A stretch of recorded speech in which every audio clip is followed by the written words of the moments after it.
Welcome back. ہم واپس آ چکے ہیں اور جہاں سے ہم نے بات چیت کا سلسلہ توڑا تھا وہیں سے ہم دوبارہ سے جوڑتے ہیں.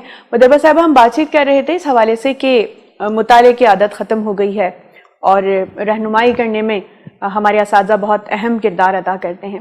تو ہم اسی بات کو کنٹینیو کرتے ہیں کہ آپ نارملی کس قسم کی کتابیں پڑھنا زیادہ پسند کرتی ہیں؟ مثبت تو ایک انداز ہے بالکل مصنفین کا لکھنے کا، لیکن بہت زیادہ متاثر کن جو زندگی میں آپ کو ایک نئی امنگ اور رونق بخشیں، تو کون سے ایسے مصنفین ہیں جن کو آپ پڑھتی ہیں؟ ایک تو مستنصر حسین تارڑ صاحب، ان کے سفر نامے بہت پسند ہیں ان کے، تو دل چاہتا ہے ہاں سفر کرے اور نکل جائے ہم. اور بہت سا جو موٹیویشن ملتی ہے نا کہ ہاں بھی سفر کرنا چاہیے، کیونکہ میں سفر سے گھبراتی ہوں، لیکن جب بھی کوئی سفر نامہ پڑھتی ہوں تو ہم لوگ ضرور جو مقامات وہ لکھ چکے ہیں ہم لوگ ضرور وہاں تک گئے ہیں. اچھا، سفر نامے لکھنے میں یہ ہوتا ہے کہ اگر آپ کبھی گئے بھی نہیں ہیں تو بھی آپ پوری دنیا کی سیر کر کے آ جاتے ہیں. پوری دنیا کی سیر کر لیتے ہیں. یہ لکھنے والے پہ ڈیپینڈ کرتا ہے کہ آپ کو سیر کیسے کرواتا ہے وہ اپنے قلم کے ذریعے. انوار احمد زئی صاحب کی بھی یہ دیس پردیس کو پڑھا تھا میں نے، تو وہ بھی بہت اچھا افسانہ سفر نامہ ہے ان کا. تو سفر نامے پڑھ کے زیادہ موٹیویشن ملتی ہے. ٹھیک ہے رحمان صاحب، آپ سے گفتگو میں دوبارہ سے جوڑنا چاہوں گی. ہم جیسے کہ لکھنے والوں کے حوالے سے بات کر رہے تھے، قلم کا بھی ایک رویہ ہوتا ہے. اچھا، مصنفین کی پہچان ہوتی ہے، افسانہ نگار ہے، منٹو اپنے تلخ لہجے کی وجہ سے پہچانے جاتے ہیں، کہ سجاد حیدر یلدرم کا جو قلم ہے وہ بالکل ان کی ایک خاص پہچان الگ رکھتا ہے. عصمت چغچائی صاحبہ کے جو ناولز ہیں وہ ایک الگ پہچان رکھتے ہیں. تو کیا ایک لکھنے والے کے قلم کا بھی رویہ ہوتا ہے، اپنے اس رویے کی وجہ سے وہ پہچانا جاتا ہے؟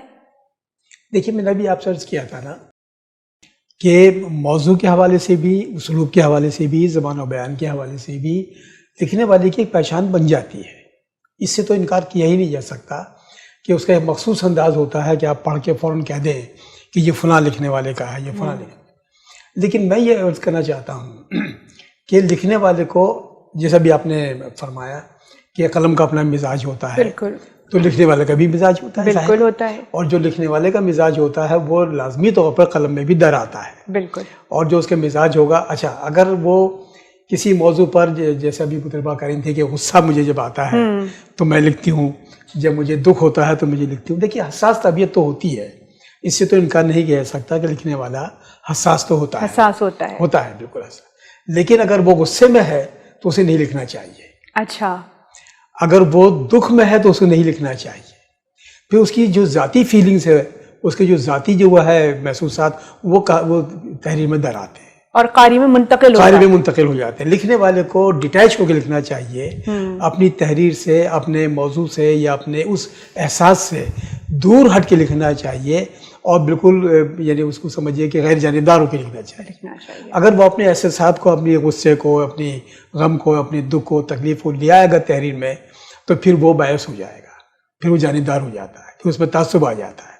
بہت سے ایسے میں نے ابھی ہمارے ادبی نشستوں میں لوگوں نے افسانے پڑھے، اور میں نے ان سے کہا بھی کہ میں کہ دیکھیے، آپ کا ذاتی غصہ اس میں در آیا ہے. اچھا، آپ کا ذاتی غصہ اس میں نہیں آنا چاہیے، پھر تو آپ باعث ہو گئے، بالکل، پھر تو آپ جانبدار ہو گئے. بالکل. آپ قاری پہ چھوڑ دیں کہ وہ قاری کیا محسوس کرتا ہے. آپ اپنی رائے قاری کے اوپر نہ تھوپیں، اپنا احساس یا اپنے جو محسوسات ہیں وہ اس کو ڈکٹیٹ نہ کروائیں قاری کو.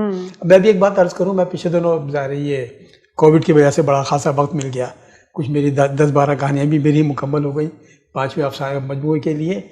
میں کچھ افسانے پڑھ رہا تھا، مغرب کے بھی، اور ہمارے اپنے کچھ تراجم پڑھ رہا تھا، کچھ اوریجن پڑھ رہا تھا. تو ایک نئی تھیوری میرے ذہن میں ایک آئی، ایک نیا مجھے ایک چیز مجھے ملی، ایک نقطہ، کہ انٹینشن بھی ہوتی ہے افسانے میں. 3 انٹینشن ساتھ ساتھ چلتی ہیں. ایک قاری کی، وہ مصنف کی انٹینشن ہوتی ہے، اس کا ارادہ کہ وہ کیا لکھنا چاہ رہا ہے. ایک قاری کی انٹینشن، اور ایک تحریر کی، جس کو آپ کہہ رہے ہیں نا قلم کی انٹینشن، وہ بھی اس میں موجود ہوتی ہے. بالکل صحیح. اچھا، قاری کی انٹینشن، جو مصنف کی انٹینشن ہے وہ تو واضح ہے، اس میں تو کوئی ڈاؤٹ ہی نہیں ہے، کوئی شبہ نہیں ہے. جو لکھ رہا ہے، جو اس نے موضوع لیا ہے اس پہ لکھ رہا ہے، اسی مطابق اس نے اسلوب اختیار کیا ہے، اسی مطابق اس نے زبان و بیان استعمال کی ہے. ٹھیک ہے، اس میں کوئی شک و شبہ نہیں، ٹھیک ہے، وہ پیور ہے. اچھا، قاری کی جو انٹینشن ہے وہ سب سے زیادہ دھوکہ دیتی ہے. آپ کو نہیں معلوم قاری جو آپ نے لکھا، قاری اس سے کیا اخذ کرے گا، بالکل صحیح، اسے کیا معنی لے گا، اسے کیا محسوسات کرے گا. تو وہ تو بالکل انسرٹن ہے، غیر یقینی ہے. اس کو چھوڑ دیجیے قاری کے اوپر، اس کو قاری کو ہم باؤنڈ نہیں کر سکتے. اچھا ایک انٹینشن ہوتی ہے آپ کی قلم کی بھی اور تحریر کی بھی. بعض اوقات ہماری تحریر میں ہمارے قلم سے ایسے جملے ایسے فقرے ایسے الفاظ نکل جاتے ہیں کہ جو مصنف کی ٹینشن نہیں ہوتی تو وہاں جو ہے وہ اس کا مفہوم کا کچھ بن جاتا ہے. تو یہ جو تحریر کی جو آپ کا جو متون ہے افسانے کا تحریر کا جو متون جو ہے اس کی اپنی بھی ایک انٹینشن ہوتی ہے. یہ بھی ناقابل بھروسہ ہے. بعض اوقات ہماری ایسا قلم سے چیزیں نکل جاتی ہیں کہ جو وہ ہم نہیں چاہ رہے ہوتے یعنی مصنف نہیں چاہ رہا ہوتا لیکن کوئی ایسے جملہ نکل گیا ایسا فقرہ نکل گیا کہ اس نے تحریر کا مفہوم بھی کچھ اور بنا دیا تو پھر وہ بات کچھ اور بن جاتی ہے. صحیح. تو یہ ایک نئی تھیوری میرے ذہن میں آئی تھی افسانوں کے حوالے سے کہ ایک انٹینشن بھی ہمارے ساتھ ساتھ چل رہی ہے. 3 انٹینشنز ہمارے ساتھ ساتھ چل رہی ہیں. ٹرائنگل بتا دیا آپ نے. ایک چل رہا ہوتا ہے. صحیح. ایک قاری کی انٹینشن, ایک مصنف کی, اور ایک افسانے کے متون کی تحریر جو ہوتی ہے جو بھی اپنا نا قلم کی بالکل قلم کا مزاج ہوتا ہے. قلم کا مزاج آپ کے اختیار میں نہیں ہے.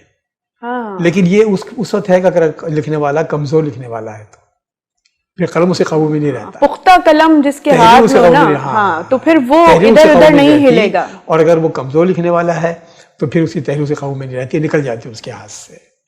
پختہ لکھنے والا ہے تو دیکھیے نا میں ایک بات عرض کروں کہ افسانے میں کوئی لفظ, کوئی واقعہ, کوئی شخصیت, کوئی وقوع اور کوئی لوکیشن سچویشن غیر ضروری نہیں ہوتی.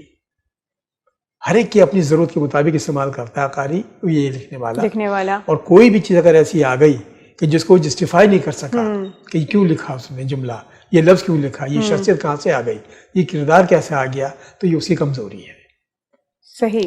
کردار کی بھی یہ ضرورت ہے, اس کی لاجک ہے, موضوع کی بھی لاجک ہے, لفظ و بیان کی زبان و بیان کی بھی لاجک ہے, فقروں کی, لفظیات کی, لوکیشن کی, ہر چیز ایک لاجک ہے. بغیر ضرورت کوئی چیز لکھی نہیں جا سکتی. صحیح. مدربہ صاحبہ اب میں آپ سے کچھ سننا چاہوں گی. آپ نثری شاعری بھی کرتی ہیں جی. تو کوئی بڑی خوبصورت سی آپ کی کوئی نثری نظم اس وقت ہو جائے تو پروگرام کا مزہ دوبالا ہو جائے جی گا. بالکل. نظم کا عنوان ہے بارش. بارش. جی. خوشی. جی یہ خوشی میں لکھی گئی ہے. ٹھیک ہے تو خوشی والی سناتے ہیں آپ کو. بارش دعا, بارش سکھ, بارش یاد, بارش رحمت کا اشارہ, بارش آس, بارش ملن, بارش فراق, بارش محبوب, بارش روح کا نظارہ, بارش لمس, بارش دکھ, بارش تمہارا چہرہ, بارش تمہاری شرارت, بارش تمہارا مکر, بارش تمہاری ہنسی, بارش مانگ کی افشاں, بارش ہوا کا آنسو, بارش رنگین آنچل, بارش تمہاری خوشی, بارش میری روشنائی, بارش آسمان کی وسعت, بارش روشنی, بارش دھنک, بارش برس رہی ہے. آپ نے تو پورے زمان و مکان کی سیر کروا دی اپنی اس نظم کے ذریعے. بہت خوبصورت, بہت زبردست. نہیں آپ کی وہ لائن بہت اچھی ہے, بڑی خوبصورت. بارش ہوا کا آنسو. جی ہوا کا آنسو. کیا امیجری ہے. ایک اور بھی یہ چھوٹی سی علامتی. بالکل ارشاد. جی. کاسہ دل. کاسہ دل. واہ کیا ٹاپک ہے. جی.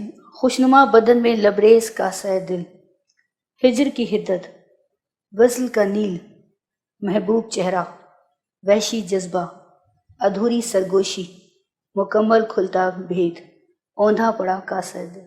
کیا بات ہے, کیا بات ہے. بے حد خوبصورت نظمیں آپ نے لکھی ہیں. بہت بہت شکریہ سنانے کا.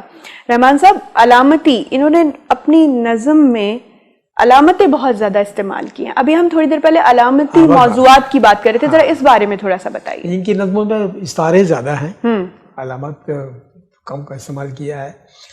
دیکھیے یہ بات ایک بہت دور تھوڑی سی میں شروع کروں. ایک زمانے میں ایک فتویٰ لگایا تھا کچھ ہمارے ادیبوں و شاعروں نے, ادیبوں نے خاص طور پہ, کہ صاحب ادب کا قاری غائب ہو گیا ہے. اچھا. اور ایک دفعہ فتویٰ لگایا گیا کہ صاحب ادب افسانے میں سے کہانی غائب ہو گئی. کہانی غائب ہو گئی ہے. اچھا.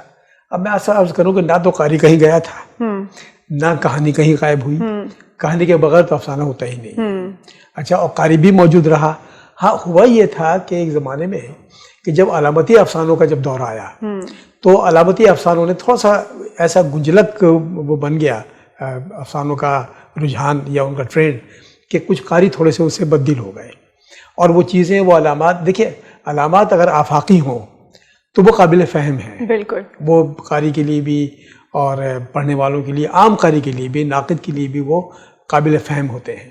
لیکن اگر آپ علامات خانہ ساز ہوں, خود ساختہ ہوں, تو پھر وہ تفہیم نہیں بنتی، وہ پھر تحریر کنجلک ہو جاتی ہے، اور پھر وہ قاری بھی اسے تھوڑا سا اکتا جاتا ہے. دیکھیے قاری ہمارے اتنا پڑھا لکھا نہیں ہے. بالکل ہمارے ہاں ابھی ہم نے بات کی تھی کہ عام فہم بات زیادہ وہ سننا پسند سیدھی سی کرتا ہے. بات کرتا ہے.